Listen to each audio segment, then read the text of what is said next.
akan membahas lebih dalam terkait aksi ormas menduduki aset negara bersama anggota Komisi 3 DPR fraksi PKB Hasbiala Ilyas dan Wakapolri tahun 2013-2014 Komjen Purnawirawan Ugroseno. Selamat malam Pak Ugroseno, Pak Hasbiala. Malam. Selamat malam. Saya ke Pak Hasbiala. Kalau DPR apakah sudah tahu soal kasus ini? Apa yang bisa dilakukan langkah DPR bersama Polri dalam menelusuri dugaan ormas yang menguasai lahan BMKG? Terima kasih Mbak. Menurut saya ini kan bagian dari tindak premanisme yang dilakukan bukan hanya oleh salah satu ormas yang ada, tapi penertiban yang harus dilakukan itu oleh seluruh ormas-ormas yang ada indikasi melakukan premanisme. Ini kan premanisme ini mengganggu stabilitas negara, mengganggu juga stabilitas investasi, terutama investasi yang ada di Indonesia. Nah, polisi harus bertindak tegas, polisi harus melakukan bukti-bukti yang ada. Tidak boleh kita juga menyalahkan ormas, tapi tidak dengan bukti-bukti yang konkret, bukti-bukti yang kuat, yang memang warga negara kan ada beberapa ormas juga yang memang baik, memang ormas itu bagus mengajarkan kepada masyarakat, membimbing masyarakat. Oleh karena itu saya berharap kedepannya ketegasan dari polisi dan aparat penegak hukum. Ya, kita sorotnya memang kan aksi premanismenya siapapun yang melakukannya ini harus dibersihkan sesuai dengan apa yang saat ini digencarkan oleh Polri. Pemerintah juga sudah bilang berantas aksi premanisme siapapun yang melakukan. Nah, Pak Ugroseno melihatnya seperti apa? Kalau kita case by case dulu ya soal kasus ormas yang menguasai lahan BMKG. Nah, pihak terlapor yakni ormas itu kan menyatakan tanah BMKG adalah tanah warisan. Sebenarnya seperti apa harusnya polisi menghadapi klaim-klaim seperti ini dalam hal pembuktiannya? Ya, terima kasih. Silakan Pak Ugroseno. Jadi begitu ada peristiwa, ada kejadian, kan pasti ada yang melaporkan ke polisi. Ya, setelah melaporkan di polisi kan didengar keterangannya, dianalisa. Kalau berkaitan dengan memasuki pekarangan orang lain ya berarti pasalnya bisa masuk ke pasal 167 KUHP, ya kan? Kemudian ditunjukkan bukti-bukti ada nggak saat melapor itu, ditunjukkan semua kan bukti yang ada. Nah, setelah dievaluasi dan dianalisa, kalau memang itu unsur pidana ini cukup kuat, dibuatkan laporan polisi. Nah, setelah dibuatkan laporan polisi, polisi harus mendatangi TKP. Ini kan ada kejadian yang diduga tidak pidana. Lokasi pidana mendatangi TKP. Nah, di TKP situ polisi dengan tim biasanya tidak sendirian atau bertiga saja, tapi dengan kekuatan yang cukup lah. Kekuatan cukup itu bisa 1 regu, bisa 2 regu, bisa 1 peleton, ya kan? Tapi dengan tujuan bukan untuk langsung mengusir, bukan. Datang ke situ, kalau diterima dengan baik-baik, ditanya surat menyurat ada nggak? Kalau mereka punya administrasi dan mereka punya hak tinggal di situ atas perintah siapa, atau mereka memegang memang yang punya hak penuh tinggal di situ, ya mungkin belum bisa dilaksanakan langsung pengosongan. Tapi kalau tidak punya hak, dihimbau karena sudah ada laporan, mohon tinggalkan tempat ini. Kalau mereka mencoba bertahan, jangan dipaksakan terjadi konflik di situ.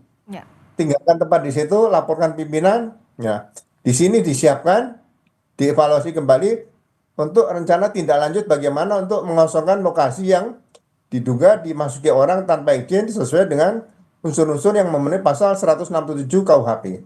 Nah, kalau memang itu sudah cukup unsur, berangkatkan tim pasukan untuk pengosongan karena mereka nggak punya hak. Nah, untuk pengosongan ini harus melakukan negosiasi dengan prinsip utama bagaimana menyelamatkan nyawa manusia yang ada di situ. Siapapun, aparat, masyarakat, orang yang ada di dalam, itu maksimalkan dulu. Tidak boleh dengan kekerasan. Tapi sampaikan dengan prosedur tetap, biasanya ada teori tentang pembebasan sandera, teori tentang pengosongan rumah. Nah, dengan megapon, dengan negosiasi, ada negosiatornya di situ. Negosiator bertanggung jawab, dan itu selalu lapor pada pimpinan. Ya, Pak Ugroseno, tapi izin saya bertanya, kalau dalam praktiknya di lapangan kan tidak semudah apa yang jadi protap atau SOP-nya. Karena seringkali misalnya ormas ini merasa punya hak di sana. Nah, siapa-siapa saja pihak yang harusnya dilibatkan agar tidak terjadi gesekan juga di masyarakat yang lebih luas, Pak Ugroseno? Nah, yang jelas kalau unsurnya pasal 167 KUHP sudah cukup, berarti mereka yang tinggal di situ tidak punya hak. Gitu. Tapi kalau ada pemilik rumah tinggal di situ dan di situ ada rumah, loh, ngapain harus tinggal di situ? Kalau pemilik rumah silakan, tapi yang tidak berhak keluarkan dari situ. Makanya pada saat pengosongan itu harus jelas perintahnya. Atas nama undang-undang, semua yang berada di dalam lapangan atau di pekarangan atau di halaman perintahkan keluar. Itu protap seperti itu. Jadi senjata disiapkan bukan untuk langsung menembak. Jadi untuk membela diri apabila ada serangan yang dilakukan oleh orang-orang yang diperintahkan untuk keluar. Jadi tidak langsung ditangkap, perintahkan keluar saja. Ya, setelah keluar, ya udah kosongkan kunci, pasang polis lain di situ. Jadi harus ada ketegasan juga dalam tindakannya di lapangan. Nah, kalau dari DPR melihatnya, apa yang harus dilakukan agar berantas premanisme apapun kedoknya, perorangan atau bahkan organisasi kemasyarakatan ini bisa dilakukan dengan tuntas, tidak tebang pilih, Pak Hasbiallah. Apa yang jadi kendala seringkali?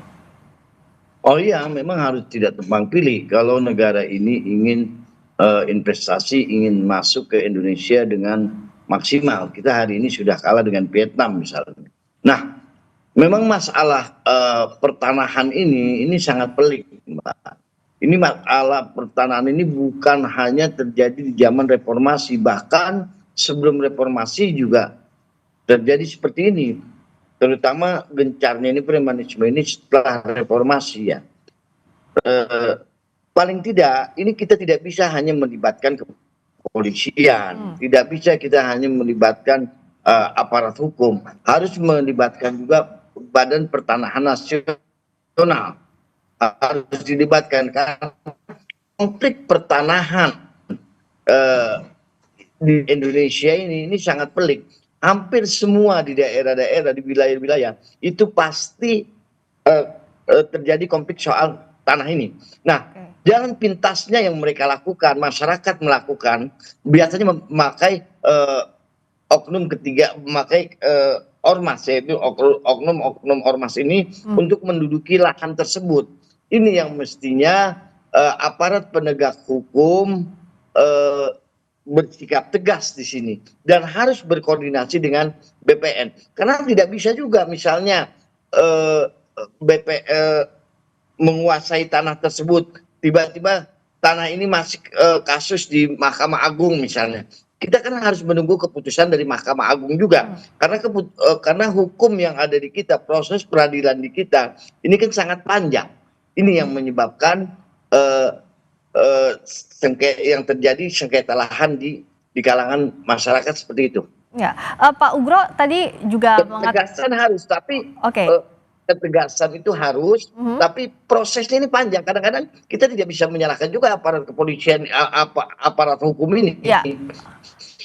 Karena memang prosesnya panjang. Kadang-kadang belum ingkrah, masih kasasi, masih ini. Jadi ada proses yang panjang juga, itu sering jadi kendala ya Pak Hasbiallah ya. Meskipun harus tegas. Nah, saya mau ke Pak Ugro bicara soal proses yang panjang. Ini kan sebenarnya laporannya misalnya kalau kita ambil satu contoh kasus tadi yang di pendudukan lahan BMKG dilaporkannya sejak Februari. Ini sudah bulan Mei mau ke Juni. Apa yang jadi kendala? Padahal kalau secara pasal tadi Pak Ugro udah sampaikan juga ya jelas kalau misalnya itu kepemilikannya punya siapa, harusnya jelas pasalnya apa dan bagaimana eksekusinya. Tapi apa yang seringkali jadi hambatan dalam penerapan penyidikannya di lapangan dan juga eksekusinya di lapangan, Pak Ugro? Ya, mungkin perlu banyak simulasi latihan kembali. Jadi pasalnya sudah jelas, pasti pasal 167 KUHP. Memang ancaman hukumnya tidak berat, 9 bulan. Kita nggak usah lihat ingin memasukkan penjara, di proses hukum saja, pengadilan, putusnya berapapun, entah itu putusan misalnya dendanya yang kena dan sebagainya, tapi udah terbukti itu salah. Sehingga ini pelajaran bagi masyarakat ke depan nanti. Seperti jangan dianggap dibiarkan saja kemudian tumbuh subur seperti tumbuhnya jamur di musim hujan seperti itu. Jadi bagi saya aparat ke depan ya kan setelah menuju Indonesia Emas nanti harus lebih profesional. Jadi Jangan sampai dibiarkan sehingga masyarakat nanti seolah-olah bisa menggunakan cara-cara, saya menggunakan kelompok ini, saya menggunakan kelompok ini. Jangan seperti itu. Saya selalu ingatkan pada junior-junior saya, ingat pelajaran sejarah kepolisian atau sejarah polisi saat adanya masyarakat di dunia ini. Jadi polisi dibutuhkan di seluruh dunia, sama hadir pada saat dua kelompok masyarakat atau lebih terjadi konflik dan tidak bisa menyelesaikan sendiri, dihadirkan polisi di situ. Iya, tapi pada praktiknya bagaimana Pak Hasbialah, bahwa praktik backing membackingi ini seringkali orang yang berada di belakangnya adalah oknum. Kita katakan seringkali menyebutnya oknum aparat, oknum pemerintahan, atau bahkan oknum ada anggota parlemen. Apa yang bisa dilakukan? Siapa yang bisa tegas untuk memberantas ini? Artinya kan sebenarnya lebih ke goodwill-nya, lebih ke itikat baiknya dan kemauan untuk itu, Pak Hasbialah. Ya. Halo Mbak. Halo? Ya, silakan Pak Hasbialah. Yang bisa bersikap tegas ya ada aparat kepolisian. Sikap tegasnya kepolisian ini harus dilandasi dengan dasar hukum yang ada. Betul apa yang dikatakan oleh saudara kita, bahwa pasal-pasal yang beliau sebutkan itu betul. Itu kan implementasinya. Tapi prosesnya ini kan panjang, Mbak. Pertanahan ini tidak segampang yang kita bayangkan. Misalnya mereka awalnya itu mereka ribut di pengadilan, mereka awal mediasi tidak bisa, mereka ribut di pengadilan. Ini agak panjang proses, karena saya ulangi lagi, proses hukum kita yang panjang. Mau tidak mau aparat hukum ini harus bersikap tegas dan harus, sekali lagi saya ungkapkan, saya sampaikan, harus melibatkan BPN. Baik. Karena keabsahan tanah tersebut itu adanya kan di BPN. Ya, baik. Jadi aksi premanisme ini harus diberantas, melibatkan banyak pihak, untuk cepat, tepat, harus juga tegas, tidak bisa polisi tapi sendiri. Tidak mengabaikan hukum. Tidak mengabaikan hukum, itu yang harus dijaga dan harus dibuktikan juga agar yang namanya berantas premanisme tidak hanya yang di jalanan, tapi berkedok organisasi masyarakat ataupun juga berkedok aparat, itu harus sama-sama, tidak tebang pilih pelaksanaannya. Terima kasih Pak Hasbialah Ilyas, anggota Komisi 3 DPR fraksi PKB. Terima kasih Pak Guro, Komjen Purnawirawan Ugro Seno, Wakapolri tahun 2013-2014. Selamat malam.